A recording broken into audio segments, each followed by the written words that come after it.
ناظرین السلام علیکم. ناظرین ڈاکٹر دانش پروگرام جواب چاہیے کے ساتھ حاضر ہے. ناظرین تھوڑا سا موجودہ صورتحال پہ آج ہم پروگرام کرنا چاہتے ہیں. تھوڑی سی گفتگو کر کے میں اپنے مہمانوں کی طرف جاؤں گا. ایک طرف اگر آپ دیکھیں، اس میں کوئی شک نہیں ہے کہ ایک طرف آپ دیکھیں یقیناً موجودہ حکومت کو جو حکومت ملی تھی اس میں کئی کرائسس تھے، کئی پرابلم ضرور تھیں، لیکن اب تو 17 مہینے میں جو کرائسس ہیں وہ آسمان کو چھو رہے ہیں. مثلا مہنگائی ہے، غربت ہے، بے روزگاری ہے. میں فگر بھی دے سکتا ہوں، بہت بڑی تعداد ہو چکی ہے. عوام مسائلوں کی چکیوں میں پھنس کے رہ گئے ہیں، خودکشیاں ہو رہی ہیں، کرائم ہو رہا ہے، کرپشن بڑھ رہا ہے. ایک طرف تو یہ صورتحال ہے. دوسری طرف ان مسائل کو حل کرنے کے لیے جو موجودہ حکومت ہے پی ٹی آئی کی، 17 مہینے میں ہم نے ان میں کوئی پالیسی نہیں دیکھی. کوئی ہم نہیں دیکھ سکے کہ کوئی پلاننگ ہے. ہم یہ نہیں دیکھ پا رہے ہیں کہ کوئی قانون سازی عوام کے لیے ہو رہی ہے. اور دوسری طرف ہم دیکھتے ہیں کہ یہ مسلسل جو ہے آپ کے حکومت کی ناکامی نظر آ رہی ہے. ایک تو یہی حال تھا، دوسرا سونے پہ سہاگا ہے. یہ اسلامی جمہوریہ پاکستان کی 5ویں ایٹمی طاقت ہے، اور اس میں آج جو حکومت ہے پی ٹی آئی کی حکومت ہے، ایک تبدیلی کی حکومت ہے. لیکن ہم دیکھ رہے ہیں کہ وزیر اعلیٰ، گورنر ہوں، وزراء ہوں، فیڈرل منسٹر ہوں، پروونشل منسٹر ہوں، تنظیمی لوگ ہوں، بغاوت ہو رہی ہے. انتظامی لیول پر ایک دوسرے سے کھل کر جو ہے وہ اختلافات کیے جا رہے ہیں. اور یہ ہے حکومت جو کہ 5ویں ایٹمی قوت اسلامی جمہوریہ پاکستان کو رن کر رہی ہے 17 مہینے میں. بڑے سوالات ہیں اس کے اوپر. اس کے ساتھ ساتھ ہم یہ بھی دیکھ رہے ہیں کہ جی اپوزیشن کا ایک رول ہونا چاہیے، جو خاص طور پہ عوامی مسائل کے حوالے سے، قانون سازی کے حوالے سے وہ ایک طرف صحیح، لیکن ان کی زیادہ تر توجہ 2020 میں الیکشن وہ چاہتے ہیں، ان ہاؤس تبدیلی ہو یا ایک جنرل الیکشن ہو، اس پر زیادہ توجہ ہے. حکومت کی ایک اور چیز بھی جو ہے وہ بالکل 17 مہینوں میں وہ امپریس نہیں کر سکی، اور وہ ہوتا ہے احتساب. کیونکہ احتساب کے حوالے سے حکومت کی جو چیزیں نظر آ رہی ہیں وہ یہ ایک طرفہ احتساب نظر آ رہا ہے. ایک طرف آپ احتساب کرتے ہیں اور دوسری طرف جو عدالتیں ہیں ان کو ضمانتیں دے رہی ہیں، اور جو حکومت کے اہم لوگ ہیں جن کے اوپر بہت سیریس کیسز ہیں وہ ان کے اوپر کوئی کارروائی نہیں ہو رہی ہے. اور چیئرمین نیب جو کہہ رہے تھے کہ ہواؤں کا رخ تبدیل ہوگا، ہواؤں کا رخ چیئرمین نیب کا تو تبدیل نہیں ہوا، لیکن چیئرمین نیب صاحب لوگوں کا خیالات آپ کی طرف تبدیل ہونا شروع ہو گئے ہیں. تو یہ ہے ایشو ہمارا. ہم اس ایشو پہ بات کریں گے. ہمارے ساتھ بہت اہم گیسٹ ہیں، ان کا تعارف کرا دیتا ہوں. میرے ساتھ ہیں خرم دستگیر خان صاحب، سابق وفاقی وزیر M&A، نائب صدر مسلم لیگ نون. آپ کا بہت شکریہ سر، آپ نے ہمیں جوائن کیا. میرے ساتھ ہیں علی محمد خان صاحب، وزیر مملکت، وزیر برائے پارلیمانی امور، پاکستان تحریک انصاف. آپ کا بہت شکریہ سر، ہر چینل پہ آ کے آپ ڈیفینڈ کر رہے ہیں. موسٹلی لوگ آپ کے چینل سے فرحان ہونا شروع ہو گئے ہیں، آپ کو شاباشی دیتے ہیں. تیسرے میرے بہت اہم گیسٹ ہیں، بڑا رسپیکٹیبل نام، سینیٹر روبینہ خالد، سینئر رہنما پاکستان پیپلز پارٹی. آپ کا ہی بہت شکریہ، آپ نے ہمیں جوائن کیا. میں سب سے پہلے آتا ہوں خرم دستگیر خان صاحب کی طرف. خرم دستگیر خان صاحب، یقیناً یہ ایک بڑی اہم پاکستان ایک اہم ملک ہے پوری دنیا میں، اور چاروں طرف جو صورتحال ہے وہ آپ بھی جانتے ہیں، ہم بھی جانتے ہیں، خود حکومت بھی جانتی ہے. لیکن ایسی صورتحال میں حکومت 17 مہینے میں ان کی کارکردگی ایک سوالیہ نشان بن چکی ہے. دوسری طرف ہم یہ دیکھ رہے ہیں اتحادیوں سے ان کے اختلافات بہت شدید ہو گئے ہیں. اپوزیشن سے تو ہے ہی، انتظامیہ سے بھی ہو گئے ہیں، میڈیا سے بھی ہو گئے ہیں، اور اب تو ان کے اپنی تنظیم کے اندر، اپنے وزراء کے اندر جو لڑائی چل رہی ہے. کیسے دیکھتے ہیں سر آپ ان صورتحال کو؟ اور یہ ایک جو حکومت ہے، جو 5ویں ایٹمی طاقت پاکستان ہے، اس کو کیا اس طریقے سے چلایا جائے گا؟ کیا کہیں گے سر آپ؟ نہیں، اس پہ جو اگر کوئی ذمہ داری ہے وہ وزیراعظم عمران خان کی ہے، کیونکہ حکومت کو چلانے کے بارے میں ان کی سوچ غلط ہے، ان کی تشخیص غلط ہے، لہذا علاج بھی غلط ہے، ترجیحات بھی غلط ہیں. انہوں نے ایک واضح پوری قوم کو ایک چورن بیچا کہ یہ اگر ہم نے ان کرپٹ سیاست قول ان کا احتساب کیا، ان کو جیلوں میں ڈالا تو سارا ملک خود بخود ٹھیک ہو جائے گا. انہوں نے جیلوں میں ڈال دیا، ایک انتقام کی طرح کا احتساب بھی کیا، لیکن ملک ٹھیک نہیں ہوا. اور اس وقت ایک ایسی سچویشن ہے جس میں ہمیں ایک ہمہ جہتی انہدام کا سامنا ہے، جس میں ٹاپ کے اوپر معیشت کا انہدام ہے، جو کہ سب سے بڑی جو اس کی تکلیف ہے وہ مہنگائی ہے، جس سے پورے ملک میں عوام بل بلا رہے ہیں۔ خود گورنمنٹ کے اسٹیٹسٹکس کے مطابق پچھلے ایک سال میں جو کھانے پینے کی اشیاء ہیں جن کا براہ راست عوام کی فلاح سے تعلق ہے، ان میں 83% اضافہ ہوا ہے۔ اس میں آٹے کا بحران ابھی اتنا شدید آیا چاروں صوبوں میں، اس کے پہلے ہم نے دیکھا ہے کہ چینی کی قیمت جو ہے وہ 45 سے 85 ہوئی۔ اب آلریڈی جو ہے وہ کپاس جو 16 سال میں سب سے کم کپاس جو ہے وہ اس سال ہوگی، 9 ملین بیلز میں نہیں پہنچ پائیں گے، اور $2 ارب کی کاٹن امپورٹ کرنا پڑے گی۔ ایک تو یہ ہو گیا۔ دوسرا، خارجہ پالیسی میں ایک عجیب مفلوج اور ایک مضحکہ خیز صورتحال ہے، جس میں بار بار ہم یہ دیکھتے ہیں، چاہے وہ کوالالمپور والا ایشو ہو، چاہے وہ جو ہے UN جنرل اسمبلی میں کشمیر کو ڈیل کرنا ہو۔ یہ کشمیر کا معاملہ اتنا سنجیدہ تھا ڈاکٹر صاحب کہ 72 سالوں کا جو خراب ترین کوئی قیامت ٹوٹ سکتی تھی وہ ٹوٹی اس حکومت کے دور میں، اور اس حکومت نے سوائے ایک تقریر کے جو 27 ستمبر کو ہوئی، قوم کو کچھ نہیں دیا، کوئی ایکشن نہیں کیا، کوئی موومنٹ نہیں کی، کوئی وزیر اعظم کی، وزیر خارجہ کی، وزراء کی۔ میرے بھائی علی محمد خان جو ہیں بڑے قابل وکیل بھی ہیں، ان کو پوری دنیا میں بھیجتے، یہ کشمیر کا کیس لڑتے، لیکن ان کو یہیں ضائع کر دیا گیا۔ تو کشمیر خارجہ پالیسی کا ایشو بھی بڑا سنجیدہ ہوا ہے۔ اور تیسرا جس کی طرف آپ نے اشارہ کیا، آپ نے جس کو بغاوت کا نام دیا ہے، میں اسے طوائف الملوکی کہوں گا، کہ اس وقت جو ہے وہ KP میں بھی اور پنجاب میں بھی اور بلوچستان میں بھی ایک عجیب طوائف الملوکی پھیلی ہوئی ہے۔ سب ایک دوسرے سے برسر پیکار ہیں اور ایک دوسرے سے لڑ رہے ہیں اور کہنا جی یہ مجھے یہ نہیں پسند، اور ایک کہتا نہیں میں نے 3 وزیروں کو نکال دیا ہے تو اب میرا مزاج بہتر ہو گیا ہے۔ اس طرح حکومتیں نہیں چلتی۔ تو چاہے وہ خارجہ پالیسی ہو، چاہے وہ معاشی پالیسی ہو، چاہے وہ ملک میں جمہوریت کا ایشو ہو، ان تینوں معاملوں میں جو ہے یہ حکومت سراسر ناکام ہوئی ہے۔ اور میں پھر کہوں گا کہ یہ جو انتقام کی آبسیشن تھی عمران خان کی، وہ اس حکومت کو انہدام اور بد انجام تک لے آئی ہے۔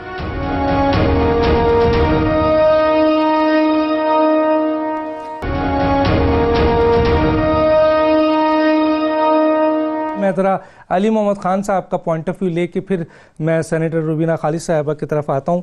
علی محمد خان صاحب، موجودہ 17 مہینے میں واضح کوئی پالیسی عوام کے مسائل کو حل کرنے کے لیے نہ کوئی پلاننگ نظر آ رہی ہے، نہ کوئی قانون سازی نظر آ رہی ہے۔ ہاں، آپ نے احساس پروگرام دیا ہے، آپ نے جو ہے وہ لنگر خانہ دے دیا ہے، مسافر خانہ دیا ہے، یہ تو ہے موجود، لیکن ایک طرف یہ صورتحال ہے، دوسری طرف آپ یہ بتائیے کہ یہ تنظیمی صورتحال کے لحاظ سے، اتحادی صورتحال کے لحاظ سے، سیاسی صورتحال کے لحاظ سے جس قسم کے اختلافات نظر آ رہے ہیں، تو ایک طرف تو یہ بات آ رہی ہے کہ عمران خان کی گرفت حکومت میں نہیں ہے، اور دوسری طرف تنظیم میں بھی نظر نہیں آ رہی ہے۔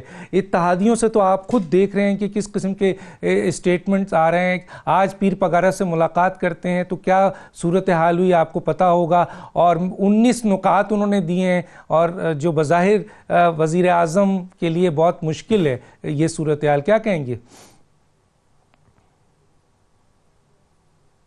بسم اللہ الرحمن الرحیم۔ اللہم صلی وسلم وبارک علی سیدنا محمد رسول اللہ صلی اللہ علیہ وآلہ وسلم۔ بہت شکریہ ڈاکٹر صاحب، سب سے پہلے تو آپ کا شکریہ، آپ نے میرے بارے میں کچھ تعریفی کلمات ادا کیے۔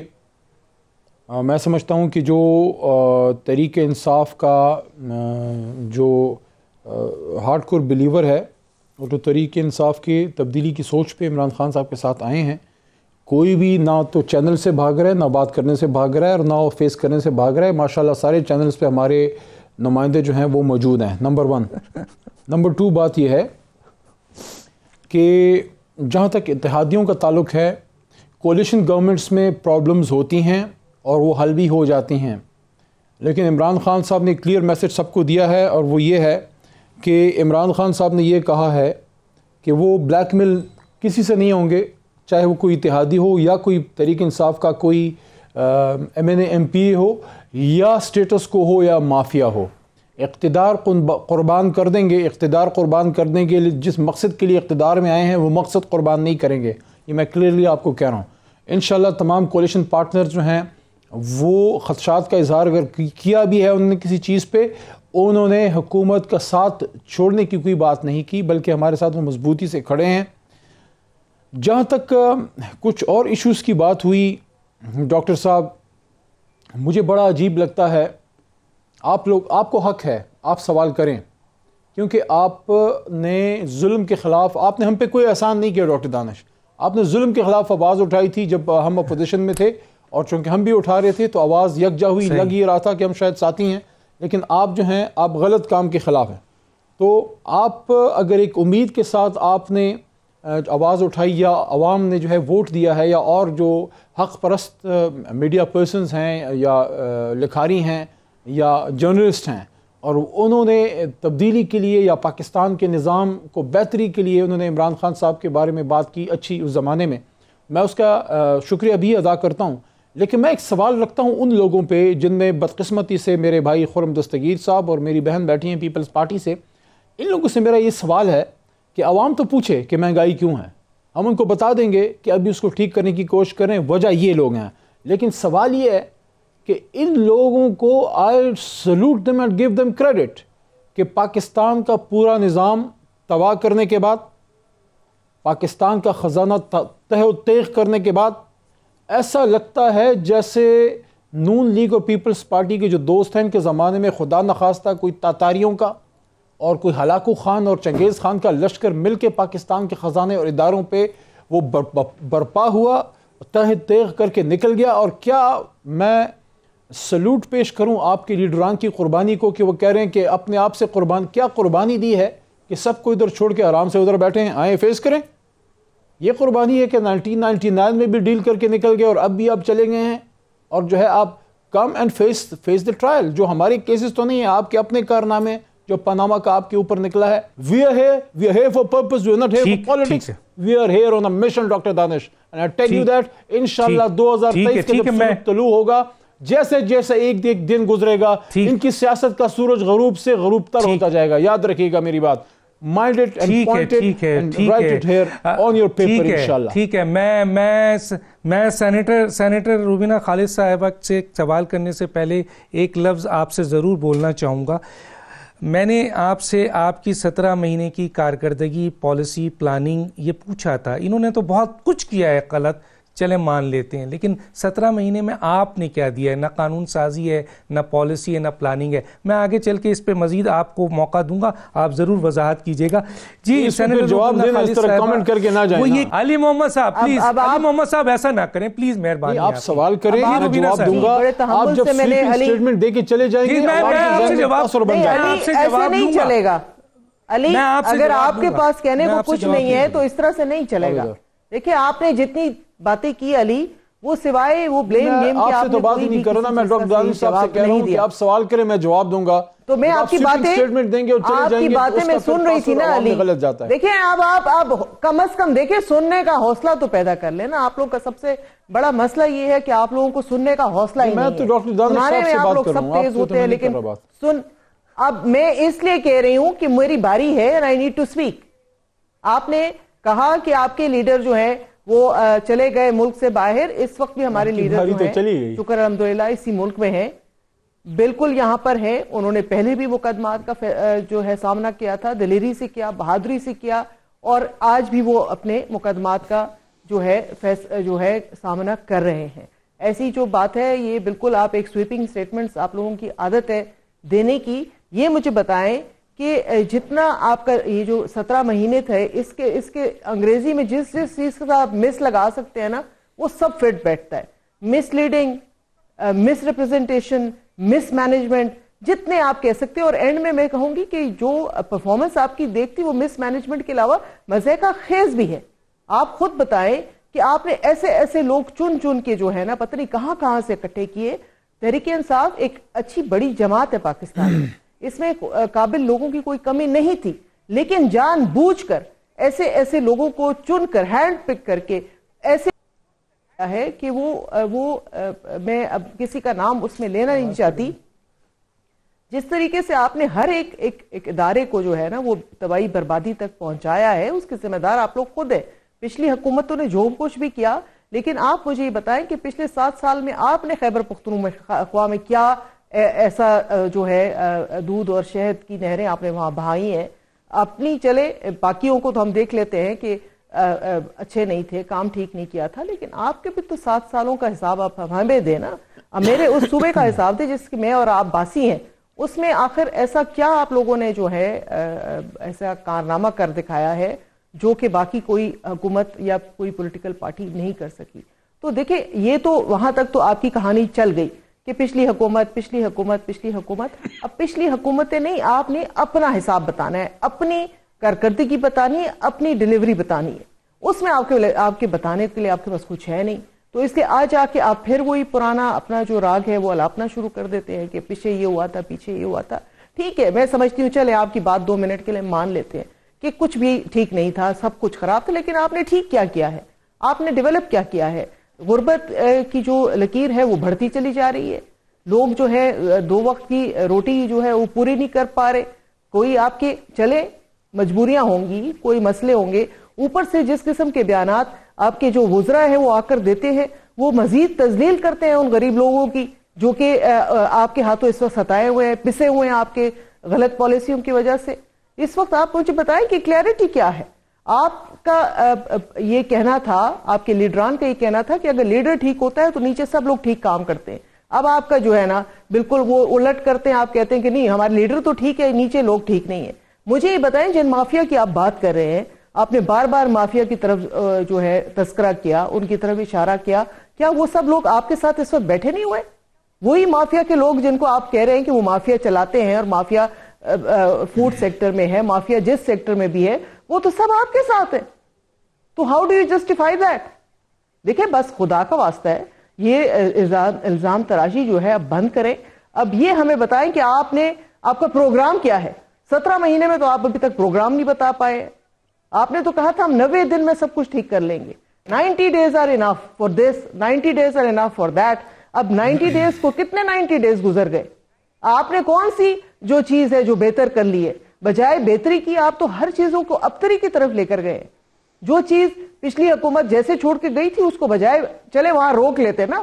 آپ تو وہ ایک تنزلی کا سفر ہے جو بالکل نیچے کی طرف چلا جا رہا ہے. جس سیکٹر کو اٹھا کے دیکھیں آپ کس سیکٹر کا ایک سیکٹر آپ آئیڈینٹیفائی کر دیں. آپ سلوٹ ہمیں کر رہے تھے نا, ہم آپ کو سلوٹ کرتے ہیں کہ اتنی بیڈ پرفارمنس کے بعد بھی آپ بیٹھ کے پھر جو ہے پھر پچھلی حکومتوں کی باتیں کرتے.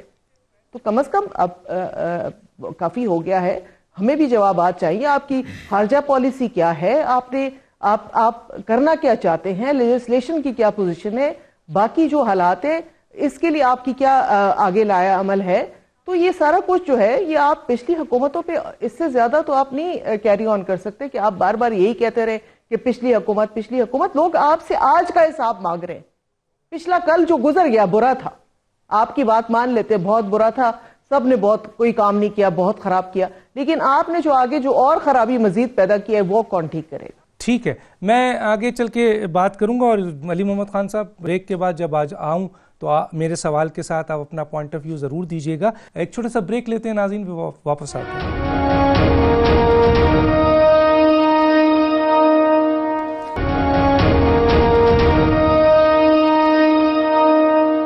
خرم دستگیر خان صاحب, میں آپ کی طرف آتا ہوں. آپ ایک بات بتائیں کہ اپوزیشن کا جو فوکس ہے, جیسے بھی آخری جملہ آپ کا تھا, اپوزیشن کا فوکس عوام کے مسائل یا قانون سازی کی طرف اس طرح نظر نہیں آ رہا ہے, الزام ہے. دوسری طرف آپ کا فوکس جو ہے وہ مکمل طور پر 2020 کا الیکشن یا ان ہاؤس تبدیلی. کیا کہیں گے سر اس کے اوپر آپ؟ جی, میں اللہ تعالیٰ کے کرم سے اور گجرانوالہ کے عوام کی محبت کی وجہ سے ایک منتخب نمائندہ بھی ہوں. اور ڈاکٹر صاحب, میں آپ کو بلا خوف تردید یہ کہہ سکتا ہوں کہ میں جہاں جا رہا ہوں اپنے شہر گجرانوالہ میں, مجھ سے ایک ہی سوال کیا جا رہا ہے کہ ایس ظالم حکومت نو کدوں کٹ رہے ہو. اردو ترجمہ ہے کہ اس ظالم حکومت سے کب ہماری جان چھڑا رہے ہیں آپ. کیونکہ شاید ٹیلی ویژن پر بیٹھے ہوئے حضرات کو اندازہ نہیں کہ جب 83% اشیاء خورد و نوش, جس میں سبزیاں, دالیں, آٹا, گھی, یہاں تک کہ بجلی, گیس, تو کس قسم کا عذاب آیا ہوا ہے پاکستان کے عوام کے اوپر، وہ کس قدر تکلیف میں ہیں.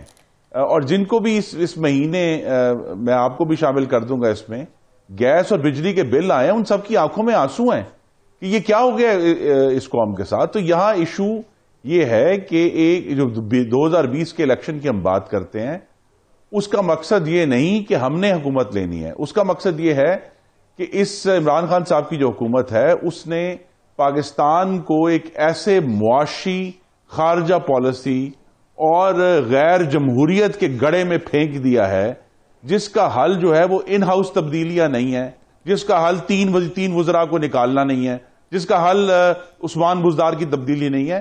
اس کا حل یہ ہے کہ اس ملک کے عوام کو ایک موقع دیا جائے کہ وہ اپنے نئے حکمران چن سکیں جو ان کو ان بحرانوں سے نکالیں.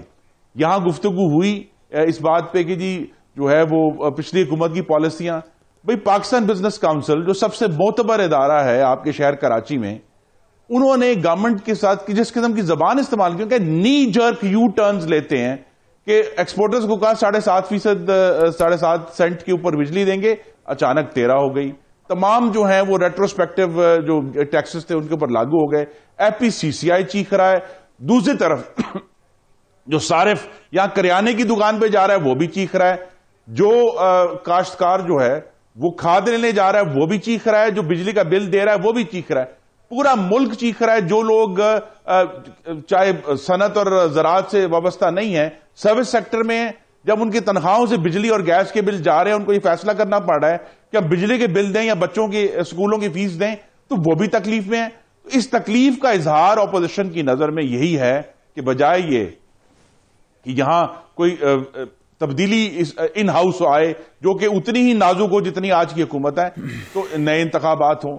دوسرا ایشو یہ دیکھیے، اس حکومت کے اندر آپ نے جس کا حوالہ دیا شروع میں بڑے لطیف پیرائے میں، یہاں صرف یہ نہیں کہ ایک جو خاتون وزیر صاحبہ ہیں انہوں نے میرے بھائی علی کے بارے میں کوئی بات کی ہے، یہاں 2 وزارتوں کا آپس میں براہ راست کلیش ہوا ہے کہ اکنامک افیئرز ڈویژن نے جو نمبرز ایشو کیے کہ پاکستان نے کتنا قرضہ اٹھایا ہے، اس کو فائنانس منسٹری نے براہ راست اس کی تردید کر دی ہے. تو جب میں طوائف الملوکی کا لفظ استعمال کرتا ہوں تو میں سوچ سمجھ کر کیا ہے کہ جب 2 وزارتیں آپس میں کلیش کر رہی ہیں، جب سپریم کورٹ نے آج اتنے سخت القاب سے نوازا ہے ریلوے کی منسٹری کو اور وزیر صاحب کو کہ جی یہ خراب ترین ادارہ ہے، تو پھر اور کس سرٹیفکیٹ کی ضرورت ہے؟ کیا ہم دوبارہ پھر ہم جائیں گے کہ دوائیوں کے سکینڈل اتنا بڑا ہے اس پہ کرپشن ہوئی، LNG کا سکینڈل 2 سال میں ہوا ہے وہاں کرپشن ہوئی، اس کے بعد ہم دیکھ رہے ہیں کہ ڈی ویلیویشن میں اتنا بڑا جو ہے وہ دھاندلی ہوئی، اس کے بعد ابھی ہم نے دیکھا ہے کہ مومن ڈیم کا ٹھیکہ جس طریقے سے دیا گیا سنگل. تو یہ ایک لمبی داستان ہے انہدام کی اور BRT ہے، فورن فنڈنگ کیس ہے کہ ملک جی ڈاکٹر صاحب دیکھیں نا، BRT تو ایک ضرب المثل ہے کہ سب عوام کو یاد کر لینا چاہیے کہ نیا پاکستان بنانے کے دعوے دار وہ ہیں جو پچھلے 28 مہینے سے BRT کے نام پر پشاور میں 117 ارب کے کھڈے ڈال چکے ہیں.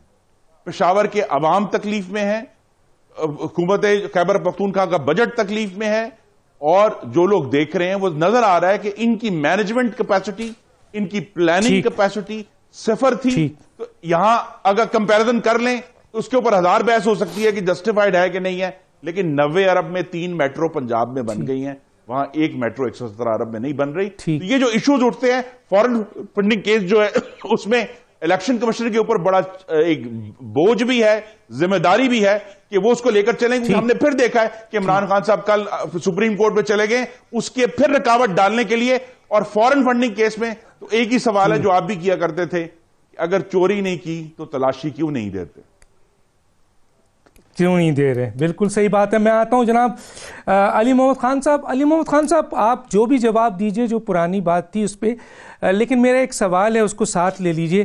علی محمد خان صاحب آپ کی ایک مخلوط حکومت ہے اور اس مخلوط حکومت میں اختلافات سامنے آ رہے ہیں، ان نکات پہ جو ریٹن آپ نے ایگری کیا تھا نہیں کر سکے، اور اسی طریقے سے اب آپ کی حکومت میں جو خانہ بدوش لوگ شامل ہیں، جس طریقے سے صورتحال ہے، اختلافات بہت شدید ہو گئے ہیں، اور بقول آپ کے کہ عمران خان کسی کی بلیک میلنگ میں نہیں آئیں گے، چاہے وہ اتحادی ہوں، چاہے ان کی اپنی پارٹی میں جو وزراء ہوں. تو سر اس سے یہ بہتر نہیں ہے کہ آپ اپنے 17 مہینے کی کارکردگی کو لے کر عوام میں جائیں اور 2020 میں ایک الیکشن ڈیمانڈ کریں اور اپنی کارکردگی کی بنیاد پر ایک بہت بڑی طاقت کے ساتھ پارلیمنٹ میں آئیں تاکہ آپ آرام سے کسی کے ہاتھوں بلیک میل نہیں ہوں؟ کیا کہیں گے سر؟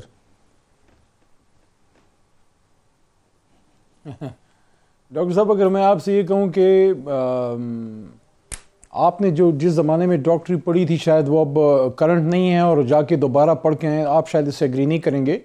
کوئی بھی جو ہے ایک ایسی گورنمنٹ جو عوام کے مینڈیٹ سے آتی ہے اور 22-23 سال کی جدوجہد کے بعد ایک سسیلین مافیا جس کو سپریم کورٹ نے سسیلین مافیا کہا تھا ان کے دان کھٹے کر کے اقتدار تک پہنچتی ہے. یہ ہم نے اقتدار جو ہے یہ کہ کسی نے جھولی میں رکھ کے ہمیں نہیں دیا. ڈاکٹر صاحب یہ ایک بڑی محنت کے بعد ادھر پہنچے. ہمارا مقصد اقتدار ہے ہی نہیں. اقتدار کے ذریعے پاکستان کے نظام کو درست کرنا، مدینہ کی ریاست کی طرز پہ بنانا ہمارا مقصد ہے. تو ہم یہ الیکشن کھیلنے نہیں آئے ڈاکٹر صاحب. اگر اللہ کو منظور ہوا، زندگی رہی، 2023 میں جب الیکشن ہوگا انشاءاللہ عوام کے پاس جائیں گے اور پھر ان کو بتائیں گے اور ان کے سامنے اپنا سارا رکھیں گے پروگرام کہ آپ کے ساتھ 30-35 سال جنہوں نے ڈاکہ ڈالا انہوں نے یہ کیا اور ہم نے 5 سال اس کی ریکوری میں اور پاکستان کے نظام کو درست کرنے کے لیے یہ کیا. لوگوں کی جن کی یادداشت تھوڑی سی کمزور ہے ان کو بھی میں یاد دلانا چاہوں گا اور آپ کے اس جواب جو آپ نے ایک کامنٹ کیا اس کے حوالے سے بھی بات کروں گا کہ دیکھیں جب آپ ایک سویپنگ سٹیٹمنٹ ایک فیصلہ صادر کر دیتے نا کہ یہ کرپٹ حکومت ہے خدا نخواستہ یا ان ایفیشنٹ ہے اور پھر آپ اگلے مہمان کی طرف چلے جاتے ہیں، ہمیں جواب کا موقع نہیں ملتا تو لوگوں کا ایک تاثر بنتا ہے. ہاں آپ جب سوال کرتے ہیں ہم جواب دیں، کوئی سے مطمئن ہو نہ ہو وہ ہمارا مسئلہ ہے.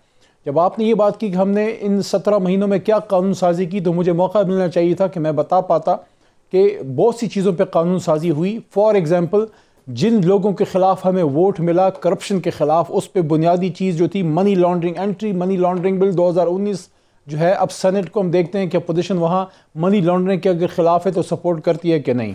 وسل بلوور پروٹیکشن، اس کے ساتھ ساتھ بے نامی ٹرانزیکشن، یہ بے نامیوں پہ یہ چائے والا، یہ چولے والا، یہ رکشے والا کے نام سے جو ان کے اربوں روپے کے وہ اکاؤنٹس ہیں.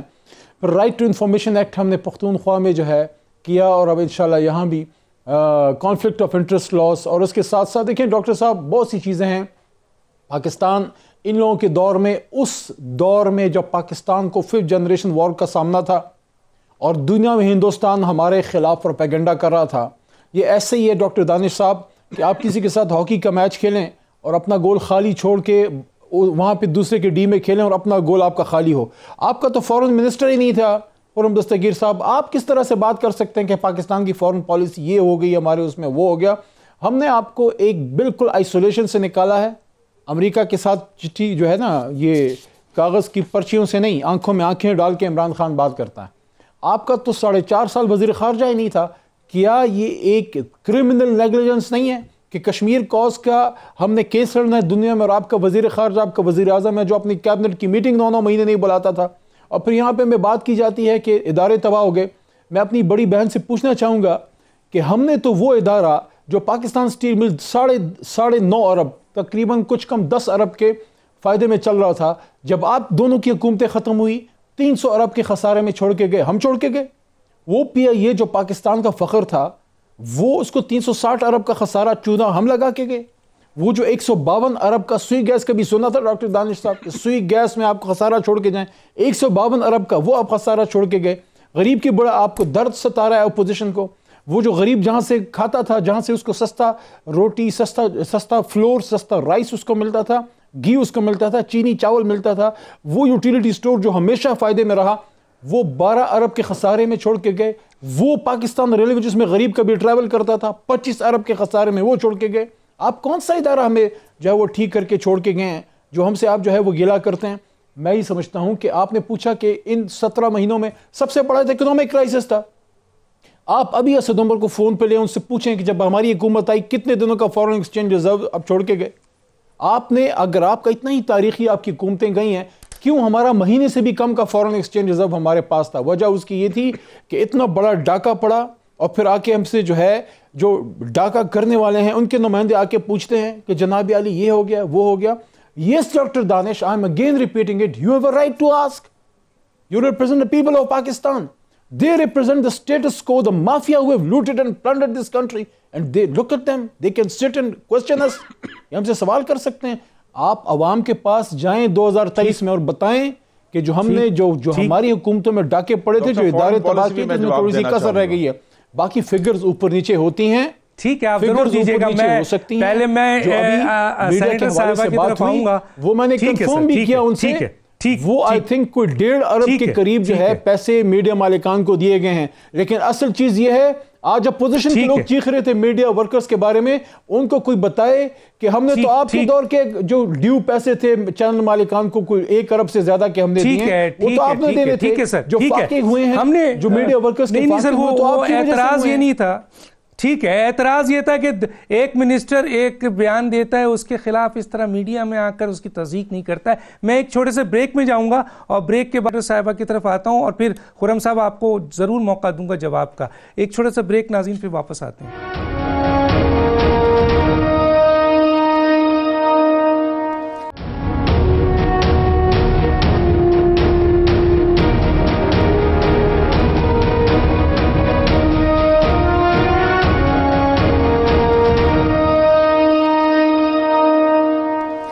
Welcome back. میں آتا ہوں سینیٹر روبینہ خالد صاحبہ کی طرف ایک سوال لے کے, جو بھی آپ بات کرنا چاہیں.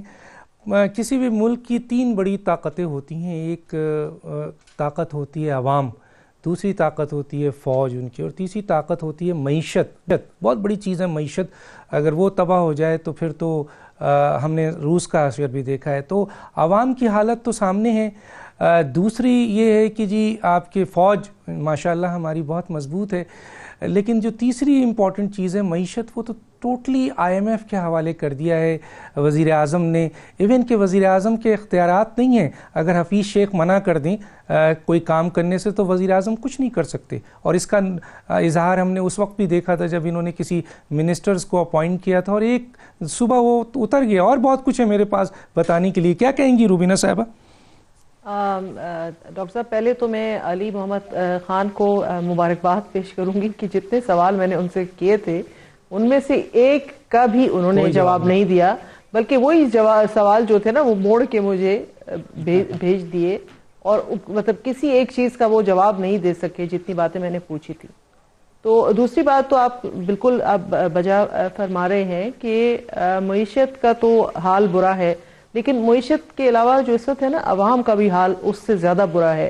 اور عوام سے زیادہ جو حال برا ہے وہ ایک اور چیز ہے ڈاکٹر صاحب, میں آپ کی توجہ اس پروگرام کے توسط سے دلانا چاہوں گی, آپ کی بھی اور جو لوگ اس کو دیکھ رہے ہیں. جو اخلاقی گراوٹ جو تنزلی آئی ہے ہمارے معاشرے میں, اور اس کے لیے میں مطلب لارجلی ریسپانسبل انہی کو سمجھتی ہوں. علی ایکسیپشن ہے.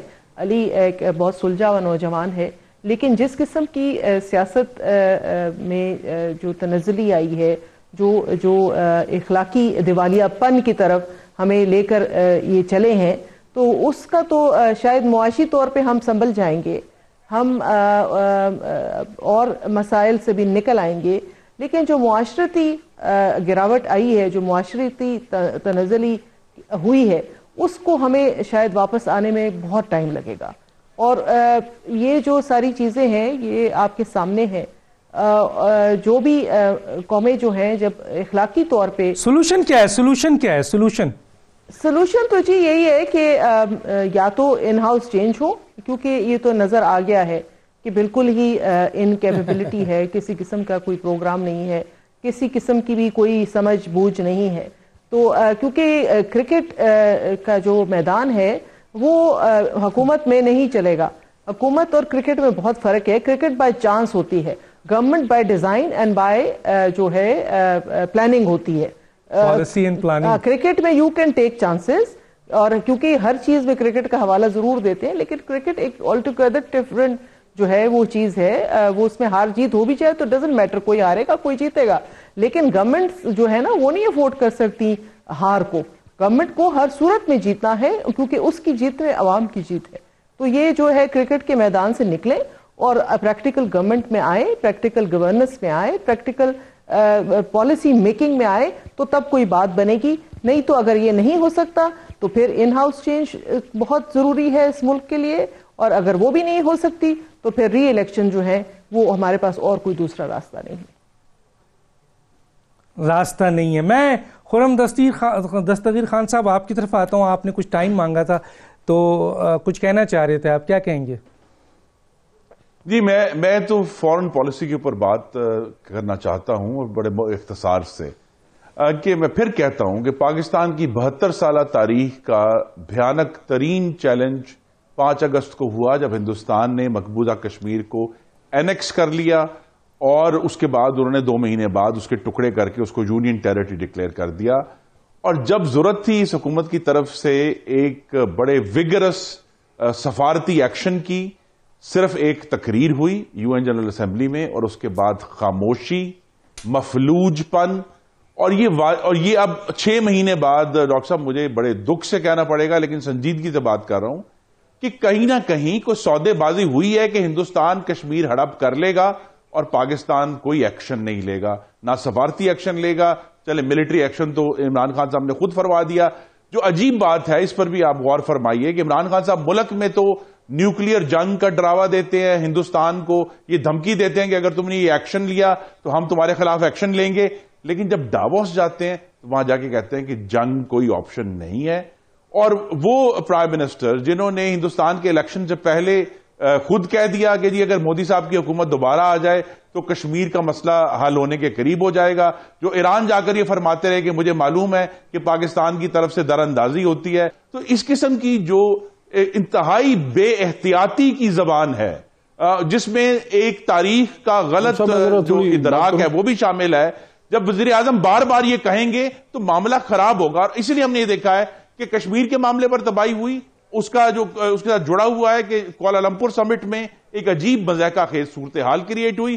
بار بار مختلف ممالک سے ایشوز کریٹ ہوتے ہیں, یہاں تک کہ آپ نے دیکھا کہ ایلس فیلز جو ڈپارٹمنٹ کی 3rd لیول کی جو افسر ہیں ان کی یہ جرت کیسے ہوئی کہ وہ پاکستان کی سرزمین پر کھڑی ہو کر چائنا کے خلاف جو ہے بات کریں. اور اس کے لیے ہم نے دیکھا ہے کہ ایک عجیب واقعہ ہوا ہے کہ جب انہوں نے اس طرح کی حرکت کی ہے پاکستان کی سفارتی نااہلی کی وجہ سے تو پھر چینی سفارت خانے کی طرف سے ایک بہت ہی سخت ترین جواب آیا ہے. تو یہ جو پاکستان کی سرزمین کو پراکسی بنا دیا ہے امریکہ اور چائنا کے لیے, اس کے لیے بھی یہ حکومت کی جو بچگانہ اور مضحکہ خیز فورن پالیسی ہے وہ ذمہ دار ہے. لیکن میں پھر کہوں گا سب سے بڑا جو ان کے اوپر جو الزام آئے گا وہ کشمیر کا آئے گا کہ کشمیر کے اوپر جس طرح یہ خاموش ہے 6 مہینے سے اور ہندوستان کو اجازت دی ہوئی ہے کہ وہ وہاں کے جو میرے بھائی اور بہنیں ہیں کشمیری ان کے اوپر جو مرضی ظلم کرے اور یہاں سے خاموشی رہے, تینوں مہمانوں کا گانے گاتے رہے اور کہتے 10 دن کی تقریبات کریں گے. ٹھیک ہے. تینوں مہمانوں کا بہت شکریہ. آپ لوگوں کا ڈاکٹر دانش کو اجازت دیجیے, وقت ختم ہو چاہتا ہے. ڈاکٹر دانش کو اجازت دیجیے. اللہ حافظ.